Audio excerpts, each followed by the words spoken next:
miércoles hemos estado compartiendo, en realidad Paulo estuvo compartiendo, porque ya hace rato que no estoy un miércoles, así que me tienen que dar la bienvenida a mí en realidad, ¿no? Pero Paulo estuvo compartiendo algunos principios para destruir nuestro futuro, ¿sí? Así que los que han estado acá se van a acordar seguramente, ¿no?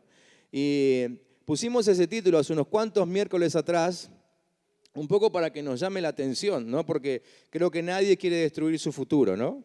¿O alguien aquí quiere destruir su futuro? No, nadie. Todos queremos que nos vaya bien. Entonces pusimos ese título a la serie para que sea como una especie de shock, ¿no? Que nos provoque esa sensación de no, eso yo no lo quiero, ¿no? Y entonces estuvimos compartiendo y sobre todo Paulo nos estuvo enseñando acerca de qué es lo que en realidad no debiéramos hacer para que nuestro futuro no se destruya, ¿sí? Así que les voy a recordar algunos de esos principios, solamente para que ustedes hagan memoria. Y si alguno no pudo estar en estos miércoles, sepan que están todos los videos en nuestro canal de YouTube, así que los pueden ver ahí tranquilamente.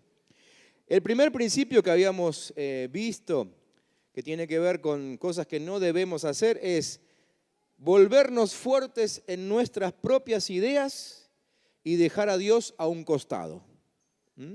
Aprendimos que lo primero que no tenemos que hacer si queremos asegurarnos un buen futuro es esto, ¿no? Volvernos fuertes en nuestras propias ideas y dejar a Dios a un costado. El segundo de los principios que vimos es: haz de los dichos de tus amigos tu norte y deja al Espíritu Santo solo como un botiquín de primeros auxilios, ¿sí? Cuando esto sucede, bueno, tenemos otra vez un principio que destruye nuestro futuro.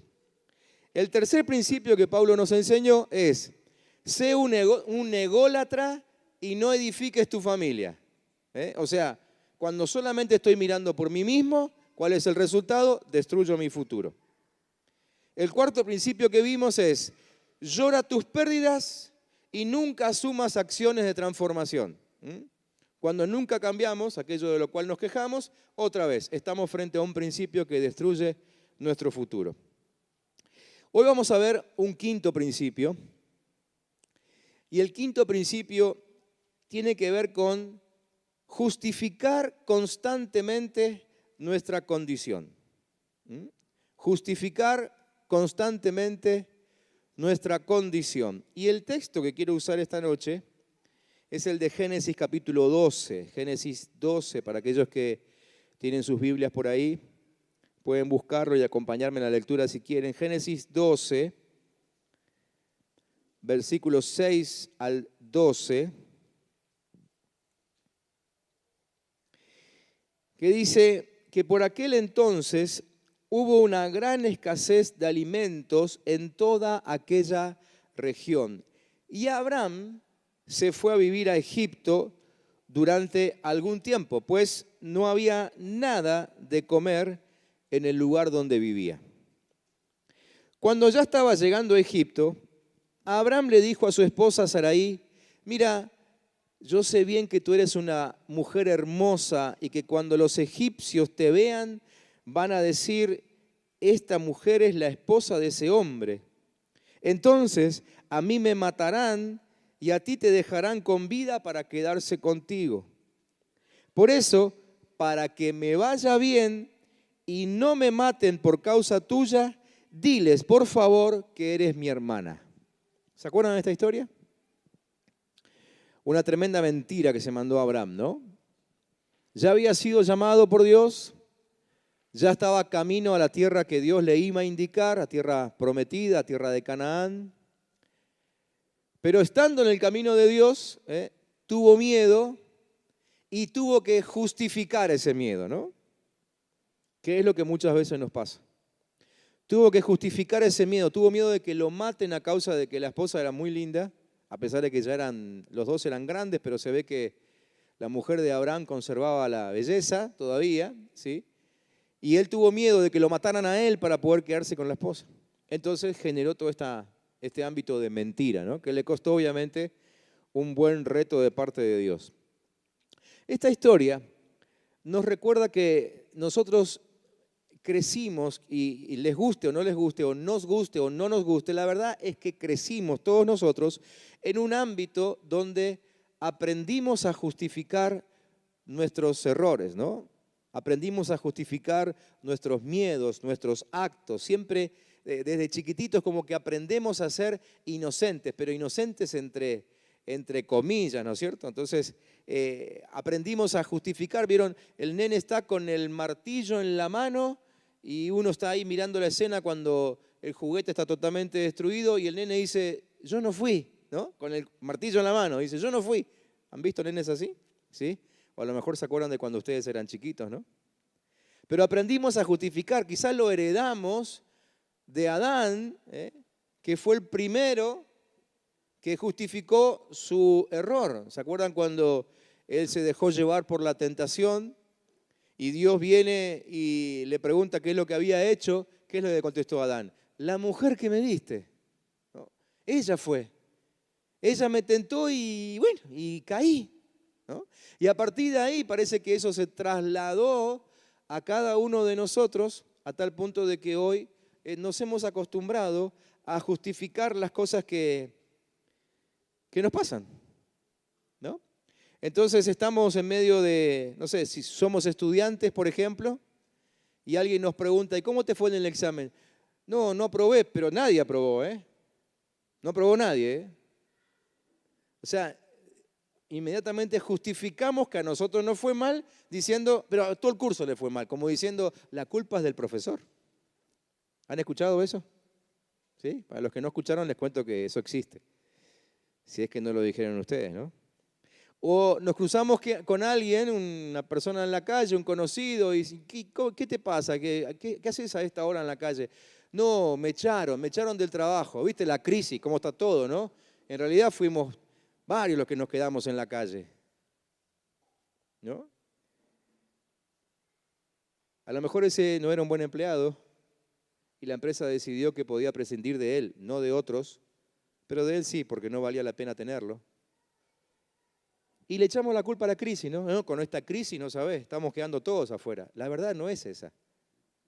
Yo conozco mucha gente que en medio de la crisis no perdió su trabajo. Yo conozco mucha gente que en medio de la crisis la misma empresa los defendió y les ofreció mejoras en su sueldo, porque no los quería perder. ¿Sí?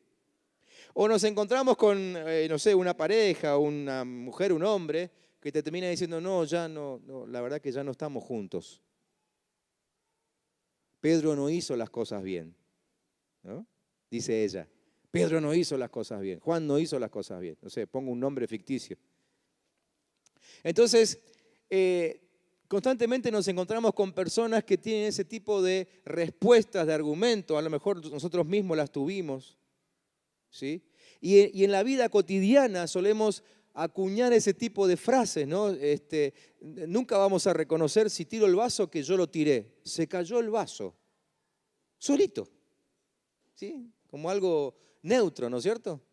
Se cayó el vaso, se rompió, se fue de casa. Entonces, todo ese tipo de frases lo que hacen es intentar justificar algo que en realidad estamos escondiendo, ¿no? Una culpabilidad. El problema con todo esto es que si yo no asumo la responsabilidad en las cosas que me suceden, tampoco tengo posibilidades de cambiar nada. ¿Sí? ¿Se entiende? O sea, cero responsabilidad, cero poder.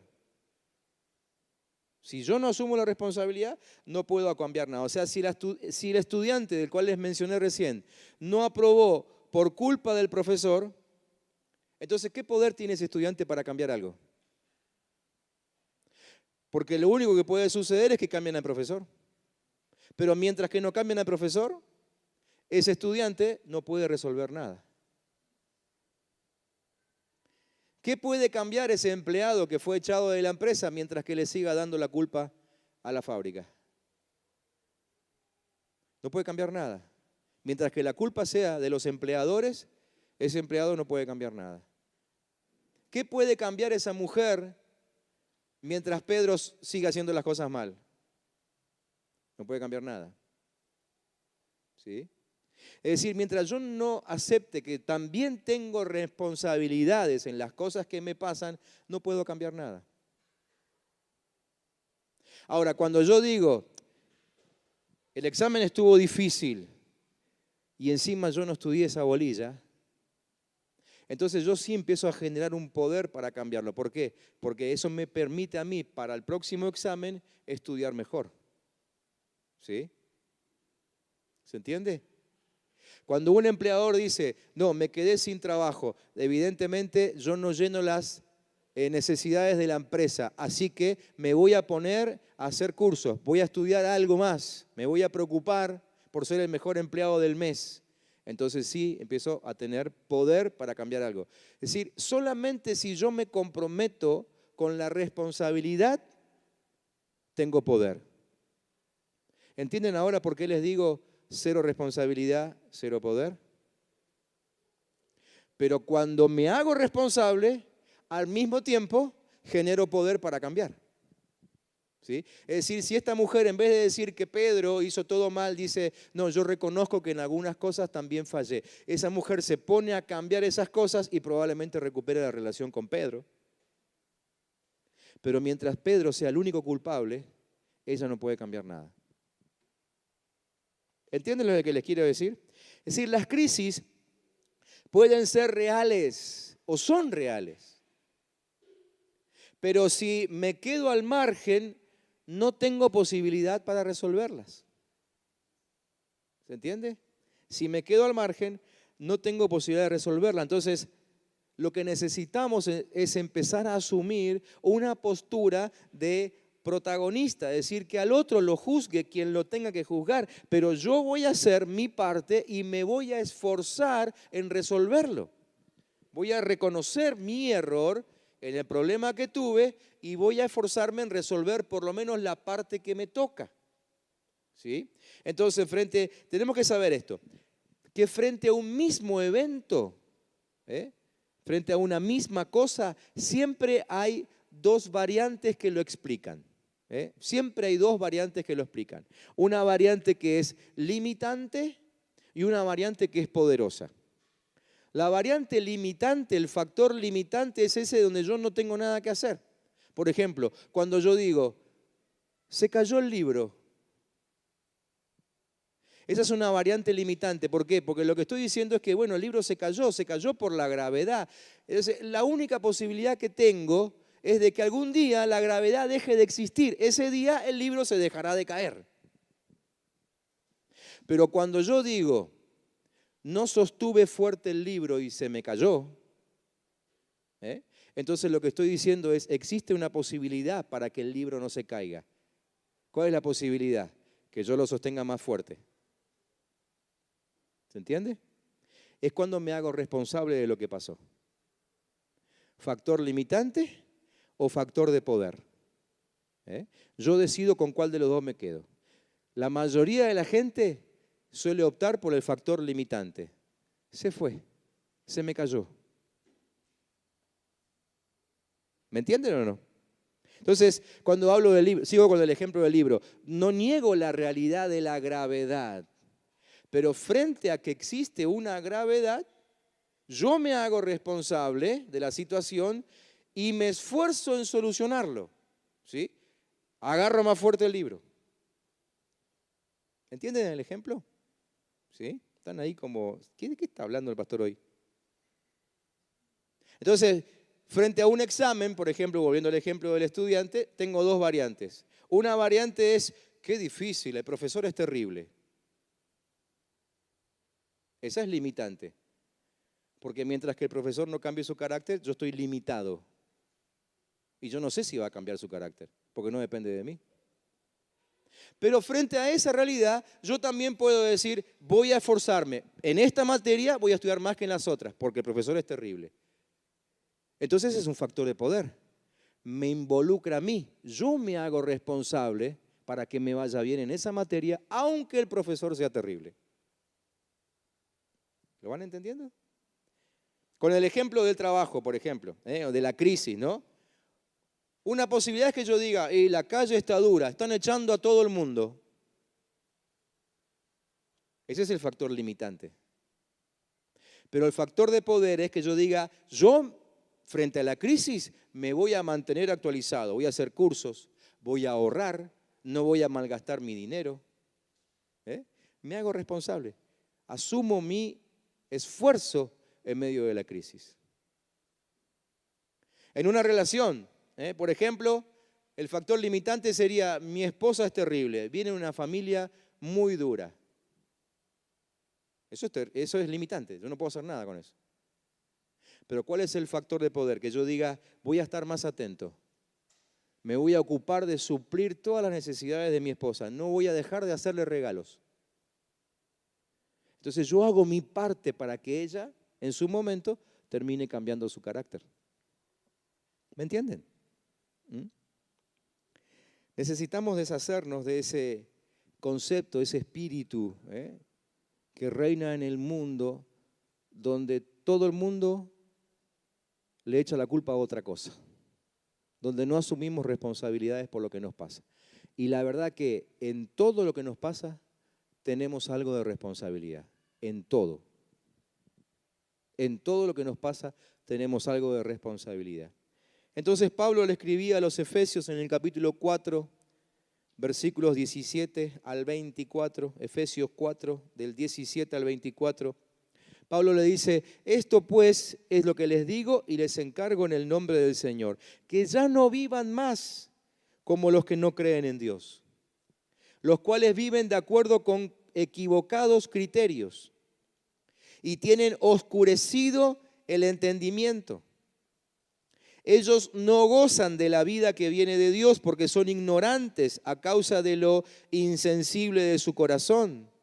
Se han endurecido y se han entregado al vicio, ¿no? Hoy esto de justificarse y justificar nuestros errores ya es un vicio.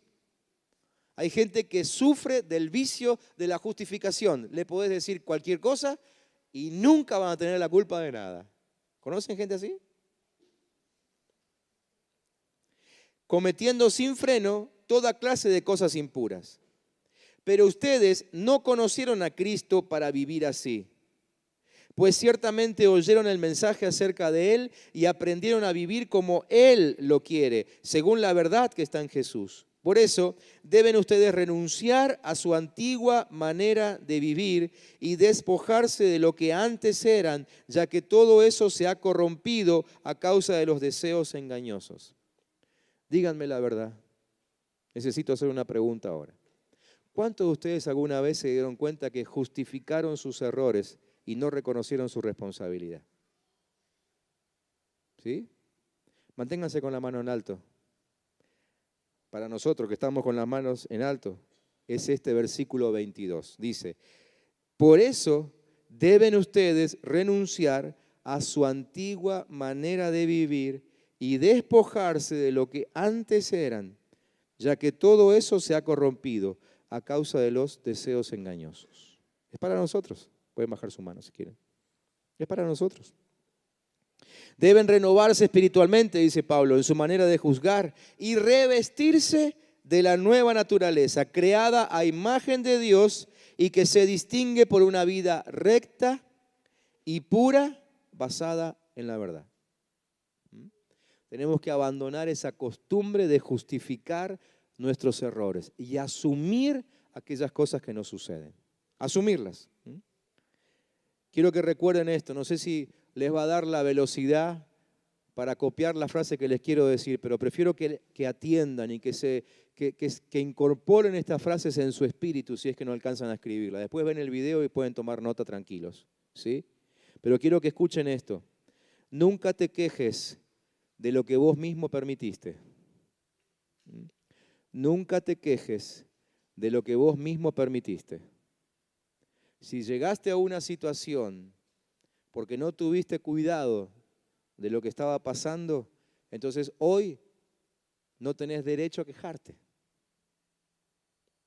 Otra frase que quiero soltarles. Lo que falles en conquistar en tu vida, te va a conquistar a vos. Si empezaste con algunas costumbres,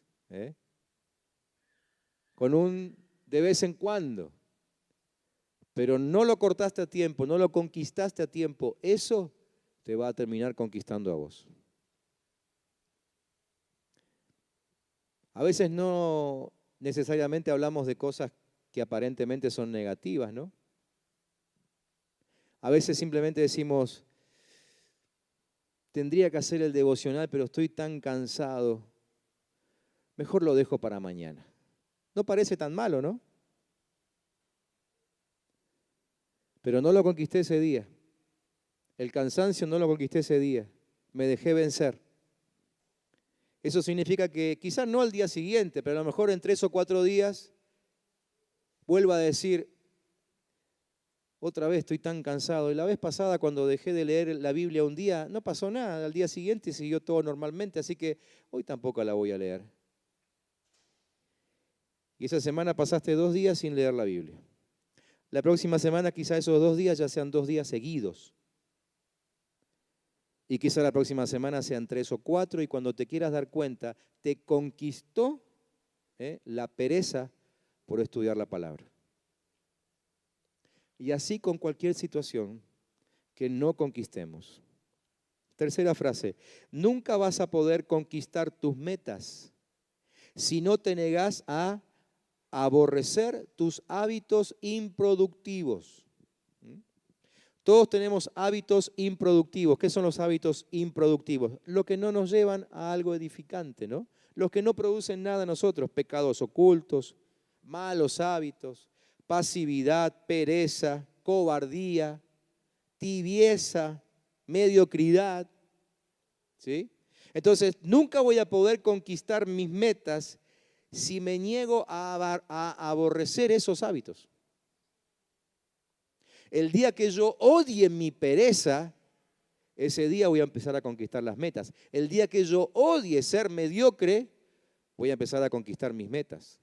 El día que yo odie ser un cristiano tibio, voy a empezar a conquistar mis metas. Mientras tanto, no. Lo que toleras, no lo vas a poder cambiar. Hay cosas que pasan, ¿no?, que solemos experimentar, o que solemos decir, o que solemos pensar. No nos gusta. Es feo, es sucio, es corrupto. Pero lo tolero. Mientras que lo siga tolerando, no lo voy a poder cambiar. No vas a poder corregir lo deficiente en tu vida interior si no estás dispuesto a enfrentarlo. Te lo repito, no vas a poder corregir lo deficiente en tu vida interior si no estás dispuesto a enfrentarlo. Ustedes me pueden creer si yo les digo que hay gente que no quiere venir a los retiros porque tiene miedo de enfrentar el problema que sabe que tiene adentro. Se me cruzan algunos nombres por la cabeza. El otro día, entre risas y risas, estábamos con alguien que tiene miedo de manifestarse en medio de un retiro. No piensen en ningún nombre, hay varios así. ¿Sí? Pero hasta que no lo enfrentemos, no vamos a poder edificar nuestro mundo interior. Y andaremos bien, pero no pasaremos del bien. Nunca andaremos muy bien, nunca andaremos excelente, nunca andaremos genial como para poder influenciar sobre otros y discipularlos y formarlos y establecernos como modelos para ellos. Reevalúa tu rutina de entrenamiento diario. Reevalúa tu rutina. Tenemos que saber esto, que nosotros decidimos nuestros hábitos. Y los hábitos deciden nuestro futuro. ¿Sí? Yo decido qué hábito voy a tener. Pero es el hábito el que decide mi futuro. Generalmente nos decidimos por lo próximo, lo más cercano. Decimos, no, este hábito, ¿en qué me puede afectar? En realidad, el hábito permanece en mi vida y termina determinando mi futuro. ¿Sí? El secreto de nuestro futuro está escondido en la rutina diaria. Nunca vas a ser mejor de lo que sos hoy. Es decir, si hoy no tenés una rutina para mejorar, no la vas a tener en el futuro tampoco. Necesitamos una rutina para cambiar, una rutina para ser transformados, una rutina para crecer. ¿Eh? Esa es la razón por la cual algunos de nosotros no podemos dejar nunca de estudiar. ¿Eh? Seguimos cumpliendo años y no podemos parar de estudiar. Y siempre estamos haciendo algún curso, alguna carrera, algo estamos haciendo. Porque sabemos que si nos frenamos en nuestra rutina, si nos aquietamos, si establecemos una mediocridad en nuestra rutina, nuestro futuro va a ser así de mediocre. Tenemos que ejecutar esos cambios y no vivir atados al ayer, cambiar. Colosenses capítulo 2, versículos 11 al 15. Colosenses 2, del 11 al 15 dice, ustedes en otro tiempo estaban muertos espiritualmente a causa de sus pecados y por no haberse despojado de su naturaleza pecadora, pero ahora Dios les ha dado vida juntamente con Cristo, en quien nos ha perdonado todos los pecados. Dios anuló el documento de deuda que había contra nosotros y que nos obligaba. Lo eliminó clavándolo en la cruz. Dios despojó de su poder a los seres espirituales que tienen potencia y que tienen autoridad, y por medio de Cristo los humilló públicamente, llevándolos como prisioneros en su desfile victorioso. Ya no necesitamos vivir como vivíamos antes. Si antes teníamos argumentos que justificaban nuestra conducta, tenemos que deshacernos de esos argumentos. No tenemos excusa, porque en la cruz Dios clavó esos argumentos. ¿Sí? No hay nada que nos pueda perseguir. Entonces, para terminar, te pregunto, ¿dónde está tu poder personal? ¿Cuántos libros se te caen de la mano por culpa de la gravedad? ¿Le vamos a seguir echando la culpa a la gravedad? ¿Le vas a seguir echando la culpa a la persona que vive con vos en tu casa, tu esposo, tu esposa? ¿Le vas a seguir echando la culpa a tu jefe? ¿Le vas a seguir echando la culpa al gobierno? ¿A quién le vas a seguir echando la culpa? ¿Cuánto poder le estamos cediendo a esa otra persona? Cuando decimos que la culpa la tiene el otro, le estoy dando todo el poder al otro. No me doy cuenta que cuando le echo las culpas a otro, lo único que pasa conmigo es que cada vez decrezco más, ¿no? El otro es el que crece. ¿Me entienden? ¿Cuántas cosas nos estamos perdiendo por otorgarle poder a los demás? Cuando simplemente me quedo en casa diciendo, la calle está dura, no hay trabajo para nadie, le estoy dando poder a la crisis, le estoy dando poder a los aprovechadores y lo pierdo yo, me pierdo la posibilidad de encontrar un excelente trabajo porque no salgo a buscarlo. ¿En cuántos ámbitos de nuestra vida, de tu vida, estás siendo una víctima? Yo quisiera hacerles una sugerencia, no vamos a hacer el ejercicio acá porque no nos da el tiempo, pero para los que quieran, para los que quieran, cuando lleguen a su casa, hagan una lista de los sueños que tienen. 4, 5, los sueños más importantes, lo que quisieran alcanzar. Y después de cada uno de esos sueños, escriban el factor limitante, esa frase de esto no es para mí, por ejemplo, eso es un factor limitante. Esto solamente es para los que tienen estudio, esto solamente es para los ricachones. Ese es un factor limitante. Escríbanla, visualícenla, para que ustedes puedan tener contacto con aquello que los limita. Y después escriban el factor poderoso. ¿Sí? Por ejemplo, esto solamente lo alcanzan los que estudian. Por eso yo me voy a poner a estudiar y asumir la responsabilidad. Porque si no, tu sueño siempre va a quedar sin alcanzarse. Sueño, factor limitante, factor poderoso. Después pasás al otro sueño. Otro sueño, factor limitante, factor poderoso. Hacer ejercicio. Orá sobre ello, pero por sobre todas las cosas, toma decisiones. Y espero realmente después de todo esto que te compartí, que siempre decidas por el factor poderoso, en el cual asumís responsabilidad, pero también adquirís poder. Acordate siempre, 0 responsabilidad, 0 poder.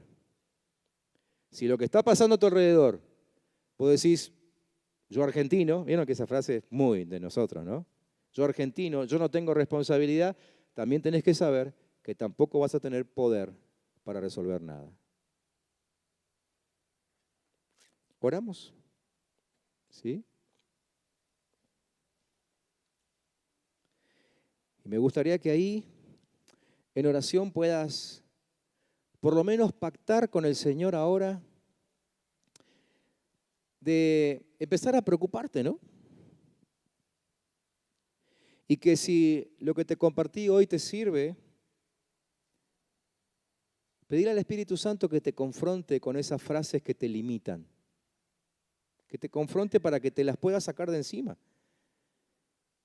que te confronte para que te puedas dar cuenta que en realidad sí tenés responsabilidades.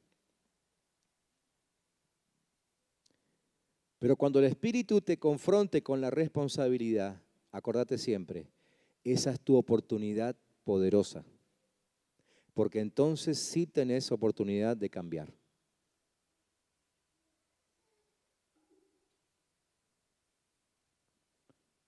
Deja de echarle la culpa a tus padres, al lugar donde creciste. Deja de echarle la culpa a tu esposa, a tu esposo, a tus hijos. Deja de echarle la culpa a las condiciones en las cuales viviste en tu infancia. Hacete cargo. Asumí la responsabilidad. Y declará lo que vas a hacer para cambiar tu circunstancia. Acordate siempre, eso es lo que te llena de poder. Señor, en el nombre de Jesús, hoy desechamos ese espíritu que viene desde Adán, de echarle la culpa siempre a alguien o a algo. No queremos ser así. En nombre de Jesús, renunciamos a ese espíritu.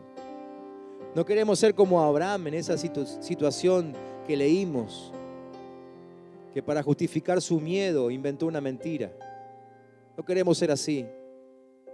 Queremos hacer caso a tu palabra cuando nos dices que ya no vivamos con los viejos argumentos, que ya no vivamos como cuando estábamos en el mundo, que vivamos conforme a la nueva vida que tenemos, que vivamos conforme a la mente de Cristo Jesús.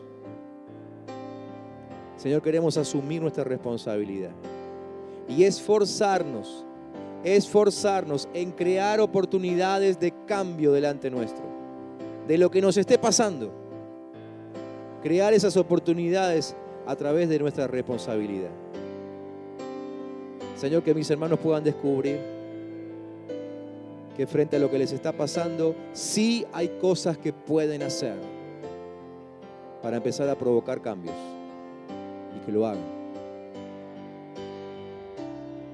En el nombre de Jesús.